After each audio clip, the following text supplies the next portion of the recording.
Saúde os irmãos com a paz do Senhor. Hoje nós estaremos estudando a lição 10 do quarto trimestre do 2020 e nós vamos estar estudando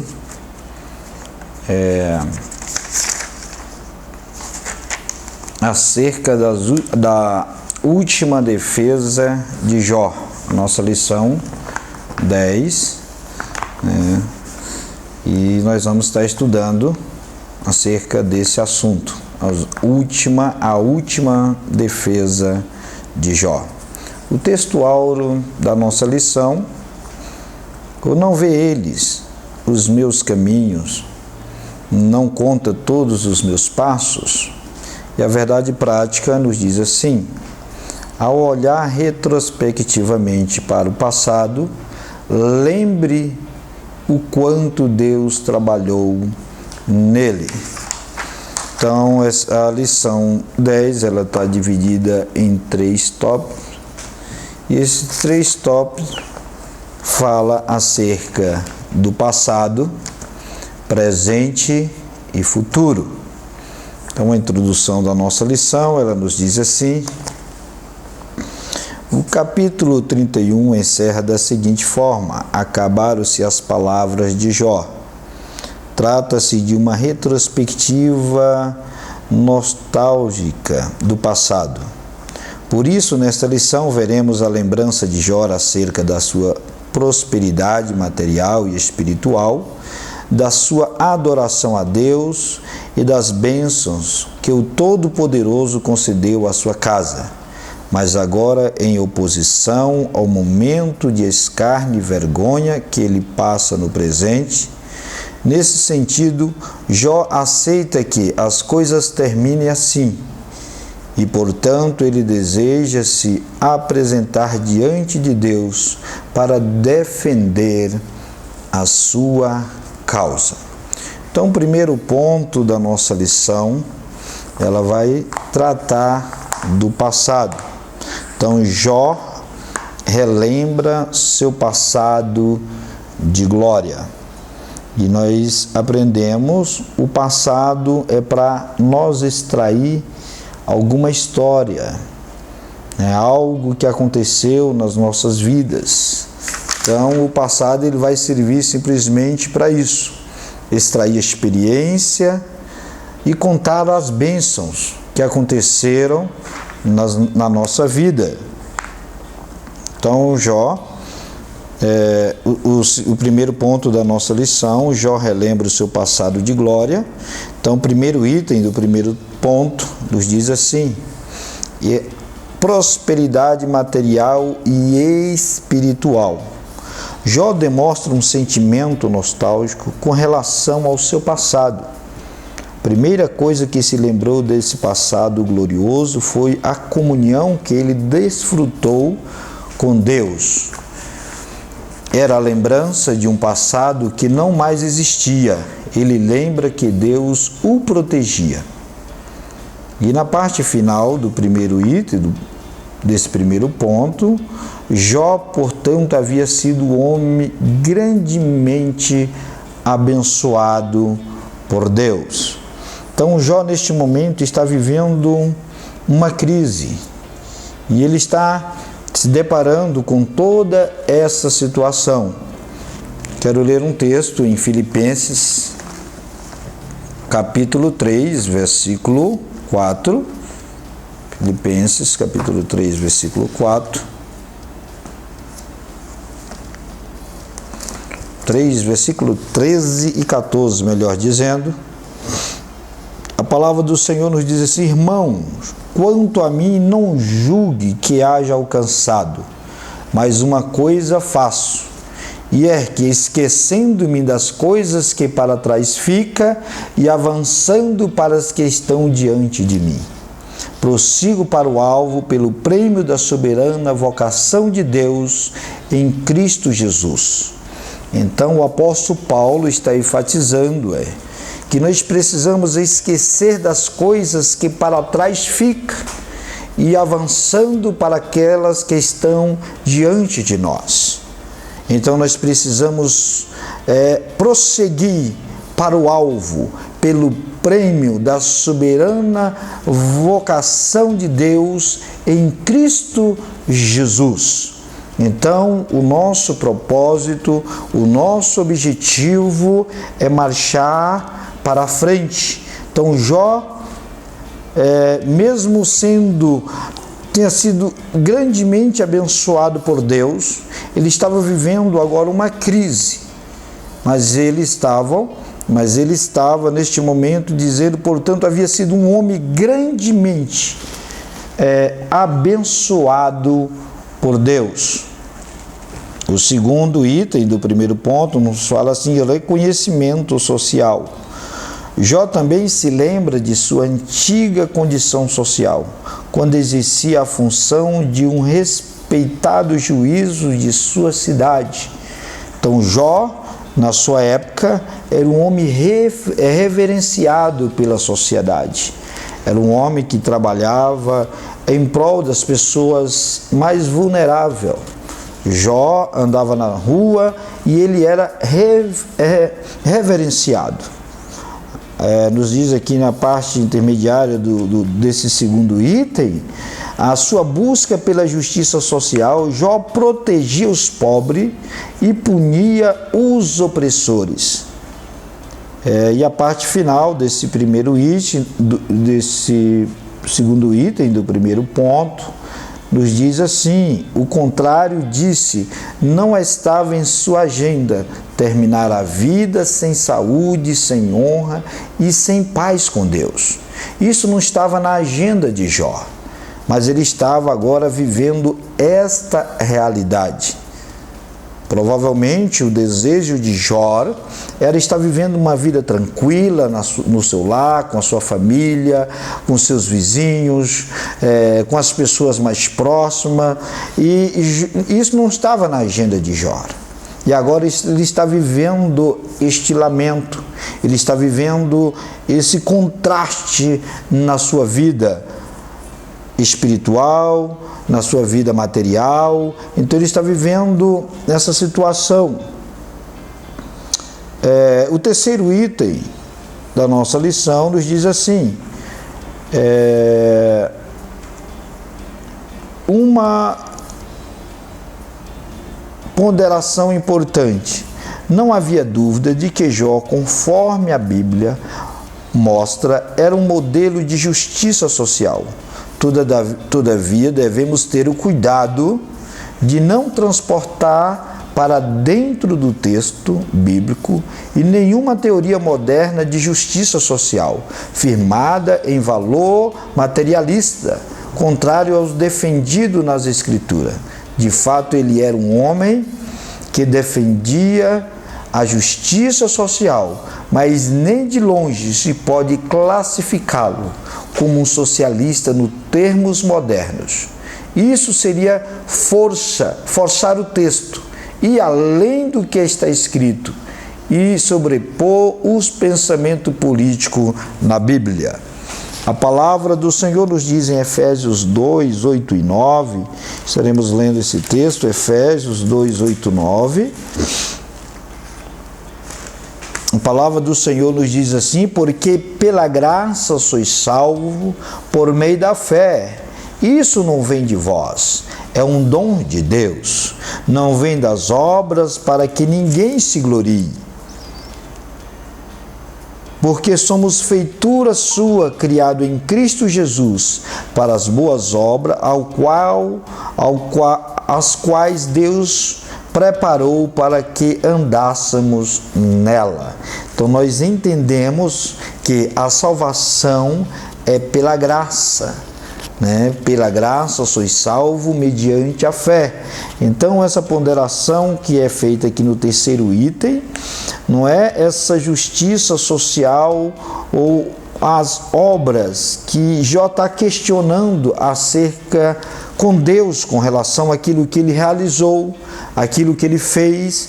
Não, nós precisamos entender que é necessário que, como salvo em Cristo Jesus, praticamos boas obras, porque a palavra do Senhor nos diz que as obras sem fé ou a fé sem as obras, ela é morta. Então é necessário que isso aconteça. Então Jó está colocando aqui diante de Deus, nesse texto, nessa passagem, acerca do seu fato, dele que ele defendia a justiça social, Nem de longe, como nos diz o texto, nem de longe podemos classificá-lo como um socialista nos termos modernos. O segundo ponto da nossa lição nos diz assim: Jó lamenta seu estado presente. Então a gente acabou de ver o passado de Jó e lemos algumas referências, somente em Filipenses 3, 13 e 14, que Jó diz, o apóstolo Paulo, melhor dizendo, ele diz: esquecendo-me das coisas que para trás fica e avançando para que estão diante de nós. Então, aplicando isso nas nossas vidas, que nós não venhamos ficar presos ao passado. O passado, ele serve para extrair experiência e contar as bênçãos, aquilo que Deus realizou na nossa vida, nas nossas vidas. Então, nos nossos dias que nós estamos vivendo, tem muitas pessoas frustradas porque estão presas no passado. Estão lamentando porque não estudou antes, porque não fez aquilo, porque não fez isso. Então, as pessoas estão se tornando pessoas com depressão, pessoas muito ansiosas, porque estão presas no passado. O tempo passou e não aconteceu da maneira que eles projetaram para a sua vida. Então, que nós não venhamos ficar presos no passado. Então, que você memorize esse texto de Filipenses 3, 13 e 14. Prosseguindo para o alvo, esquecendo-me das coisas que para trás fica e avançando para o alvo, que é Jesus. Então, Deus, que o Senhor Jesus continue nos abençoando e nos impulsionando a prosseguir para a frente e não retroceder. Então, o segundo ponto da nossa lição, Jó lamenta o estado presente. O primeiro item nos diz assim: desprezo por parte dos jovens e das classes menos favorecidas. Após lembrar com tristeza da sua antiga condição social próspera, Jó lamenta o ponto que havia chegado sua miséria. No Antigo Oriente, os mais velhos eram objeto de grande estima. Por isso, quando gozava de suas prosperidades, ele era respeitado, não apenas pelos mais velhos, mas também pelos mais jovens. Entretanto, Jó lembra que agora se riam de mim e os de menos idade do que eu, cujos pais eu teria desdenhado de pôr com os cães do meu rebanho. Jó agora está se colocando diante de Deus, no tempo presente. Ele está colocando diante de Deus daquilo que ele fazia, daquilo que ele realizava, do cuidado que ele tinha. Antes de tudo acontecer na vida de Jó, nessa provação, Jó agora coloca diante de Deus que ele era reverenciado pelos mais velhos, até os jovens os procuravam para receber conselho de Jó. Mas de repente agora, os velhos também viram as costas para o Jó. Os mais jovens riem da situação de Jó. Então ele se encontra numa situação difícil. Na parte final do texto da nossa lição ele fala: de homem respeitado ele passou a ser visto como uma escórnia social. Jó, portanto, lamentava estar no fundo do poço. E muitas das vezes isso também acontece nas nossas vidas. Há momentos na nossa caminhada de fé com Cristo, há momentos que nós também às vezes estamos no fundo do poço. em que as pessoas viram o rosto, em que as pessoas riem da nossa situação. Mas nós temos que crer, ter esperança num Deus todo-poderoso que pode mudar a nossa história, pode mudar o curso da nossa vida. Eu quero ler um texto bíblico em Provérbio 24, 17 a 18. Provérbio, capítulo 24, versículo 17 ao 18. Onde a palavra do Senhor nos diz assim: quando cair o teu inimigo, não te alegres, nem quando tropeçar se regozije o teu coração, para que o Senhor isso não veja e seja mal aos seus olhos, e desvie dele a sua ira. Então, sábio Salomão estava dizendo: quando cair o teu inimigo, não te alegres, nem quando tropeçar se regozije o teu coração. Isso não é um papel do cristão. O papel do cristão é orar, é interceder por aquelas pessoas que estão passando por um momento difícil, por um momento de dificuldade.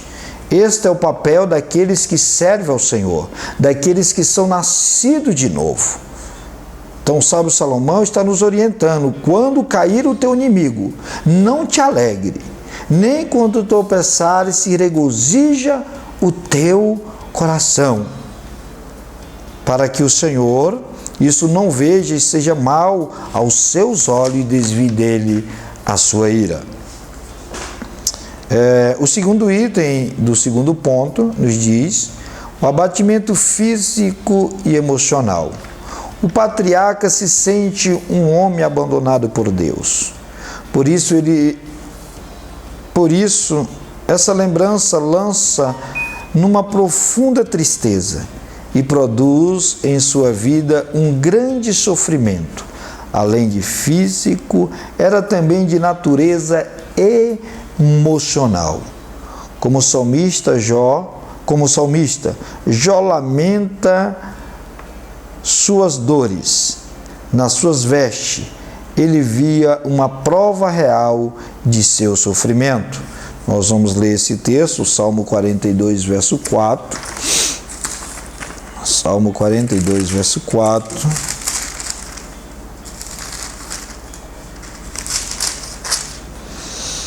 A palavra do Senhor nos diz assim: quando me lembro disto dentro de mim, derrama minha alma.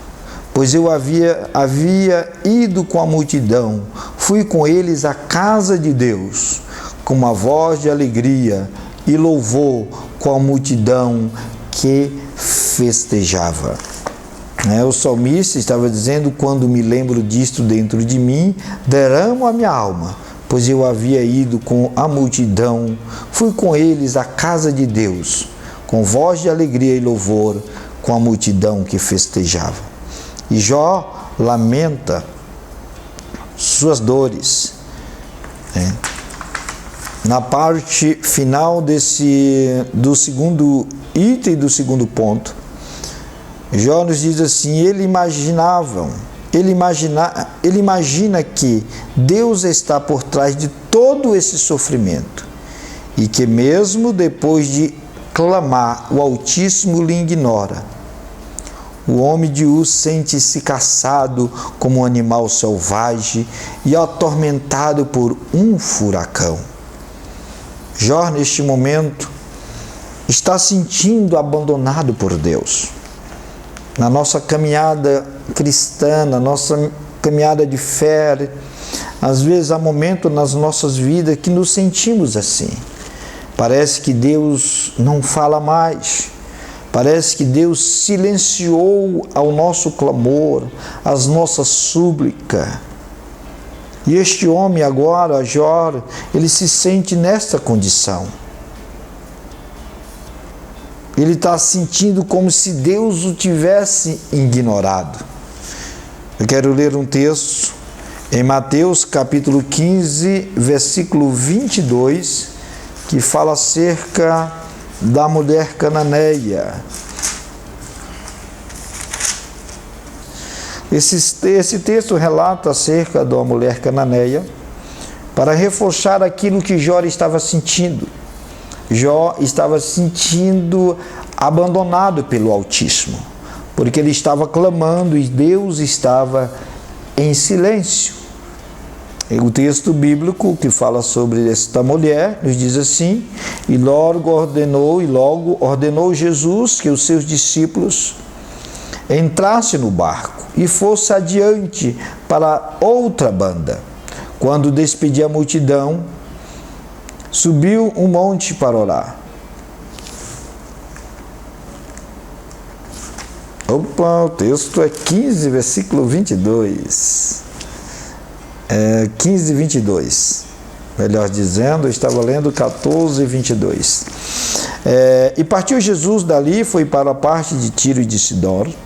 E eis que uma mulher cananeia que saía daquele cercania clamou dizendo: Senhor, filho de Davi, tenha misericórdia de mim, que minha filha está miseravelmente endemoniada. Esta mulher surge naquele momento, clamando a Deus, dizendo: Filho de Davi, tenha misericórdia de mim. Aquela mulher estava precisando de um socorro. Aquela mulher estava precisando de um milagre, do agir de Deus em seu lar, na vida da sua filha. Mas a Bíblia nos diz: mas ele não lhe respondeu palavra. E os seus discípulos, chegando ao pé dele, rogaram-lhe, dizendo: despede-a, que venha gritando atrás de nós. Esta mulher não desistiu. Mesmo Jesus não atendendo de imediato aquele clamor, a súplica daquela mulher, ela continuou andando atrás de Jesus, e clamando e gritando. E ele respondendo disse: eu não fui enviado senão as ovelhas perdidas da casa de Israel. Então chegou ela e adorou, dizendo: Senhor, socorre-me. Esta mulher não desistiu. Essa mulher, no primeiro momento, se sentiu jogada fora, porque Jesus não ouviu a sua súplica e o seu clamor. Mas ela não desistiu, ela continuou gritando atrás de Jesus. E esta mulher chegou aos pés de Jesus e adorou e disse: socorre-me. E Jesus respondeu, Jesus operou um milagre na vida da filha daquela mulher. Ele disse no versículo 28, então respondendo Jesus, disse-lhe: mulher, grande é a tua fé, seja isso feito para contigo, como tu deseja. E desde aquela hora a sua filha ficou sã. Então há momentos nas nossas vidas que vivemos esses dilemas, essas interrogações, mas Deus, ele é poderoso para fazer muito mais daquilo que pedimos, pensamos ou imaginamos. Então, mesmo no silêncio, Deus está trabalhando. A palavra de Deus nos diz que Deus trabalha em prol daqueles que esperam nele. Deus teria abandonado Jó? O terceiro item do segundo ponto: Deus teria abandonado Jó? O sofrimento emocional de Jó refletia a sua crença de que havia sido abandonado por Deus? Todavia, era também um reflexo de ter sido abandonado pelos homens.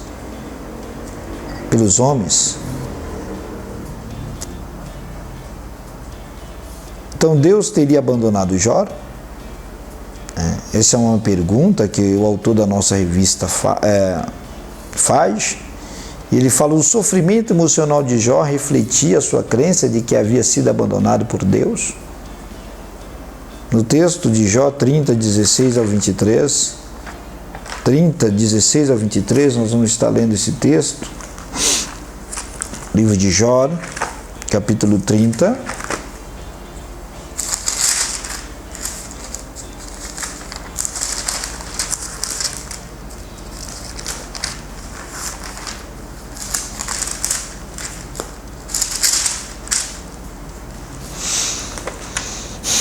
30:16.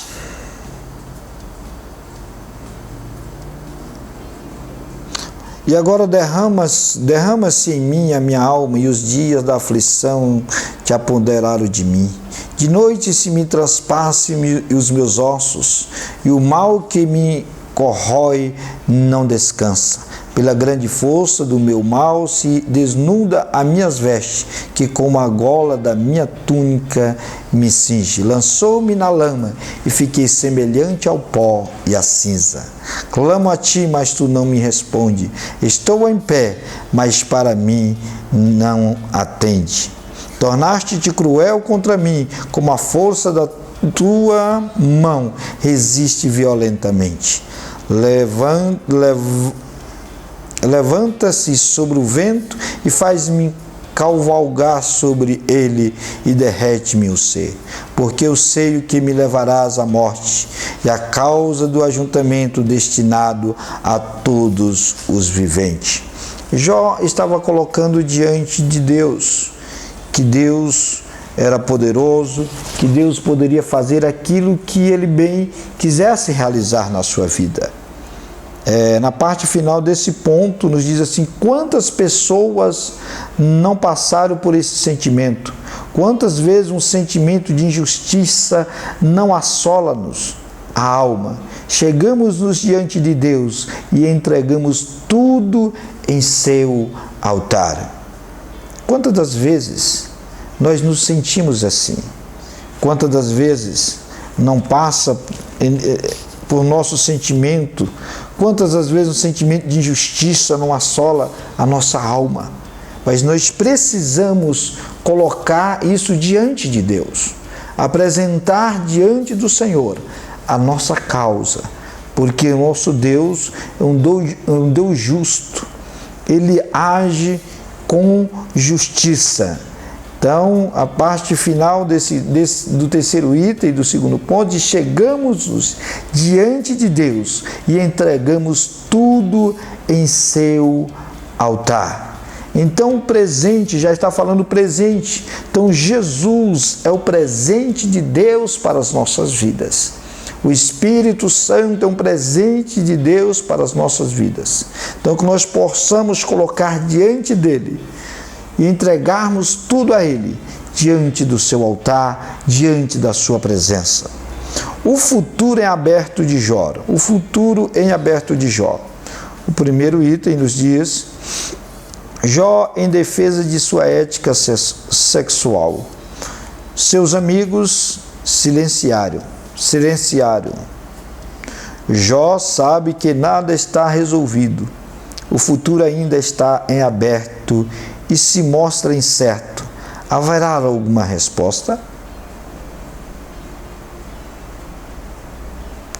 Ao querer mostrar a sua inocência, Jó ainda sente a necessidade de se defender. A primeira defesa dele é em relação ao comportamento ético-sexual, dizendo que sempre se comportou com integridade em todas as esferas da sua vida. No versículo 4, do capítulo 31, ele mostra que um exemplo que jamais permitiu o desvio do seu comportamento sexual. Quero ler um texto em Tiago, capítulo 4, versículo 7. Tiago, capítulo 4, versículo 7.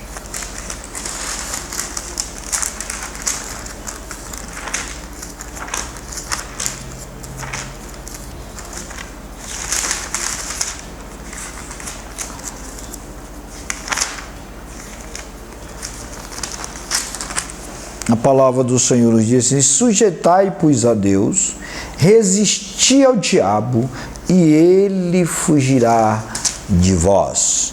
Chegai-vos a Deus, e ele se chegará a vós. Limpai as mãos, pecador, e vós de duplo ânimo, purificai o coração. Então, a palavra do Senhor está nos dizendo: sujeitai, pois, a Deus, resisti ao diabo, e ele fugirá de vós. Há um texto na palavra de Deus nos diz que uma das coisas que a gente que tem que fugir é da prostituição. Isso a gente tem que fugir, a gente tem que correr. Mas ao diabo não. A gente tem que sujeitar a Deus. E o diabo é que que vai bater em retirada. Então sujeitai-vos, pois, a Deus, resistir ao diabo, e ele fugirá de vós. Há um texto bíblico em Mateus 5, 27 e 30, nós estaremos lendo também, para a gente entender melhor esse primeiro item do terceiro ponto, que fala acerca do futuro. Mateus, capítulo 5,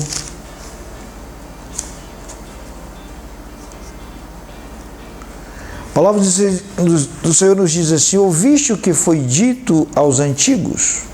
Não cometerás adultério. Eu, porém, vos digo que qualquer que atentar numa mulher para a cobiçagem em seu coração, cometeu adultério com ela. Portanto, se teu olho direito te escandalizar, arranca-o e atira para longe de ti, porque te é melhor que se perca um dos teus membros, do que todo o teu corpo seja lançado no inferno. E se a tua mão direita te escandalizar, corta e atira-o para longe de ti, porque te é melhor que um dos teus membros se perca do que todo o teu corpo seja lançado no inferno. Então o versículo 27 diz: visto que foi dito aos antigos, não cometerás adultério. Eu, porém, vos digo que qualquer que atentar numa mulher para cobiçar, já em seu coração cometeu adultério com ela. Então o que nós precisamos guardar é o nosso coração. O nosso coração precisa estar guardado, porque do nosso coração procede as saídas da vida. Então precisamos guardar o nosso coração. O segundo item do terceiro ponto nos diz: e Jó, em defesa da sua ética social. Jó também faz uma defesa de sua ética social. Ele já havia mostrado que a justiça social marcou sua forma de agir. Todavia, ele lembra que isso só foi possível porque procurou conduzir-se sempre por princípio de uma ética social. Por exemplo, ele sempre tratou o órfão e a viúva com humanidade. Nós temos um texto em 1 Timóteo, capítulo 5, versículo 8, que nos diz assim: mas se alguém não tem cuidado dos seus, principalmente dos da sua família, negou a fé e é pior do que o infiel. Então é necessário que nós possamos cuidar bem dos nossos familiares. Porque se não cuidarmos, nós seremos pior do que o ímpio, pior do que o infiel. Então Jó, ele tinha esta virtude de cuidar do órfão, dos órfãos e as viúvas. E ele tratava com humanidade. Quero ler um texto ainda em Tiago, capítulo 1, versículo 27. Tiago 1, versículo 27, que retrata bem esse texto.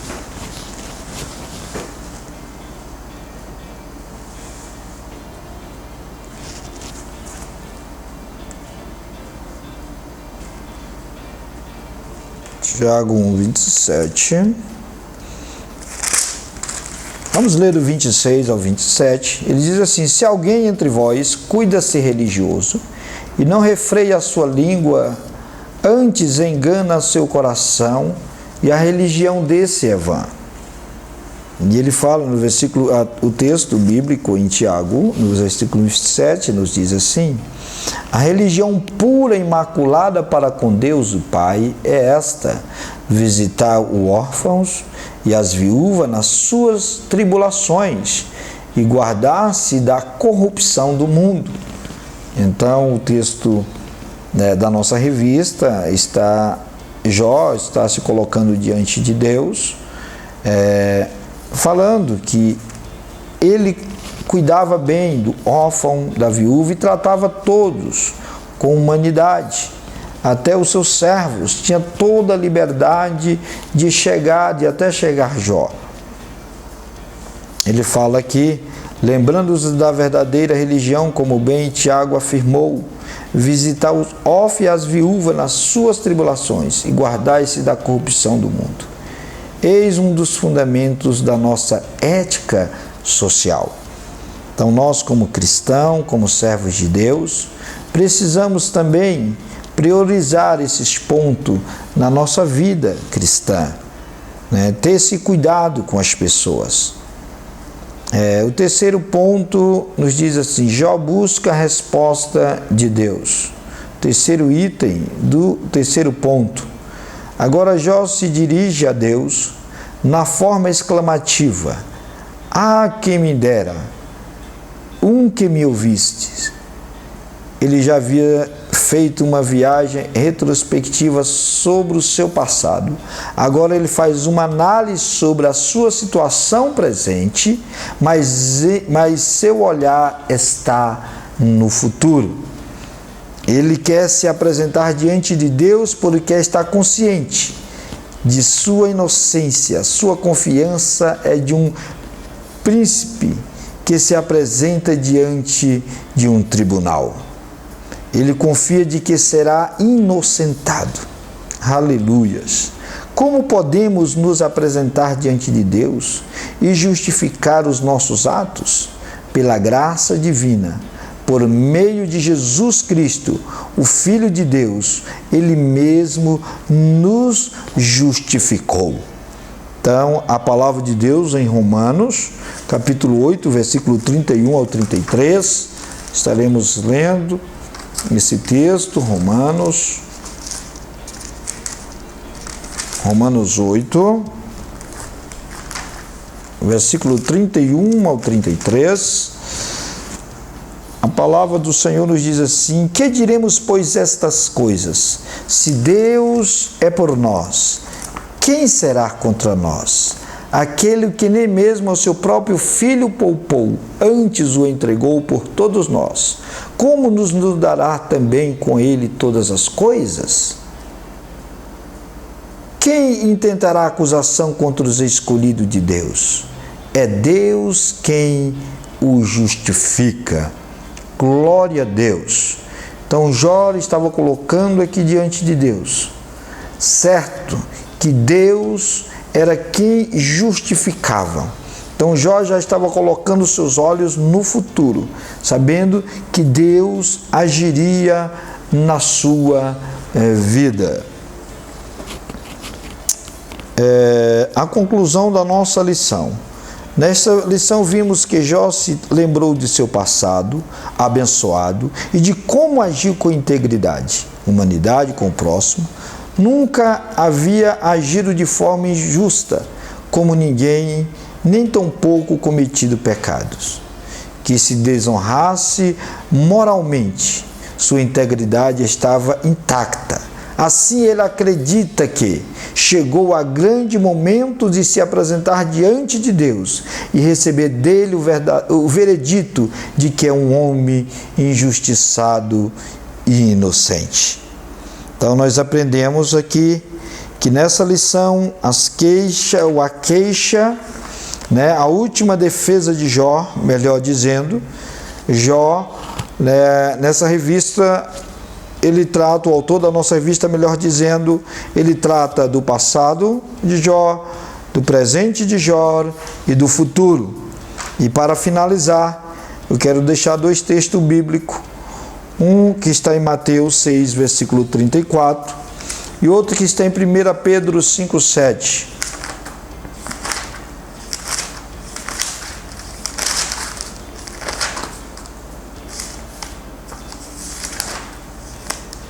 Primeira Pedro 5, 7, a palavra do Senhor nos diz assim: lançando sobre ele todas as vossas ansiedades, porque ele tem cuidado de vós. Então que nós possamos lançar sobre o Senhor todas as nossas ansiedades, porque o Senhor tem cuidado de nós. Mateus 6, versículo 34.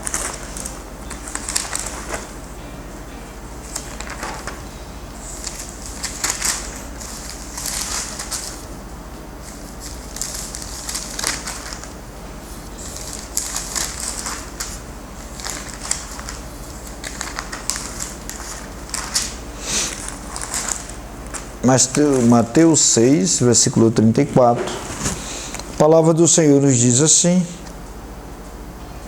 não vos inquieteis, pois pelo dia de amanhã, porque o dia de amanhã cuidará de si mesmo. Basta cada dia o seu mal. Então, que nós possamos lançar sobre o Senhor todas as nossas ansiedades e que nós não venhamos ficar inquietos, pois pelo dia de amanhã, porque o dia de amanhã cuidará de si mesmo. Basta cada dia o seu mal. Então, que nós possamos continuar confiando em Deus, acreditando que o Senhor está ouvindo o nosso clamor, que mesmo no silêncio, o Senhor está trabalhando nas nossas vidas. Mais uma vez, eu reforço que Deus trabalha em prol daqueles que esperam nele. Que Deus o abençoe em nome de Jesus.